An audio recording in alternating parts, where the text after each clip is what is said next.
Eşk odu kalpte hiç asan sönmez. Sen idin diyen sevgimiz ölmez. Kişi tutar sözün sözünden dönmez. Bacarmadın sevmeyi get gedir bilmez.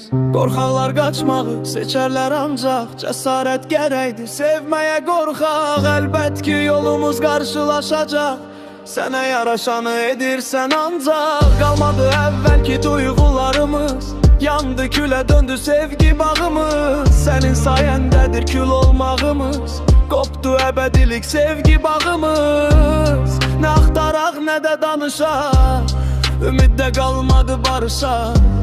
Gel iki yat kimi el sıkışak, bacarmadın sevmeyi bir dağlaşak. Gel vidalaşak, gel vidalaşak, gel vidalaşak.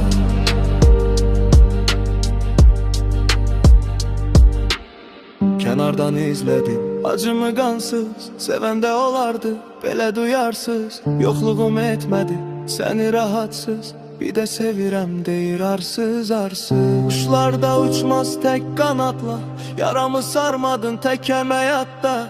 Sana ihtiyacım olan bir vakta, görmedim yanımda saktasan sakta. Ne aktarak ne de danışak, ümidde kalmadı barışak. Gel iki yat kimi el sıkışak, bacarmadın sevmeyi bir dağlaşak. Bacarmadın vidalaşak.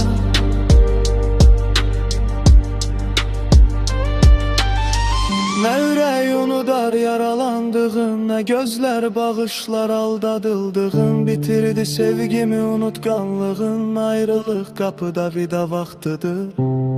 Ne aktarak ne de danışak, ümidde kalmadı barışak. Gel iki yat kimi el sıkışak, bacarmadın sevmeyi vidalaşak. Gel vidalaşak.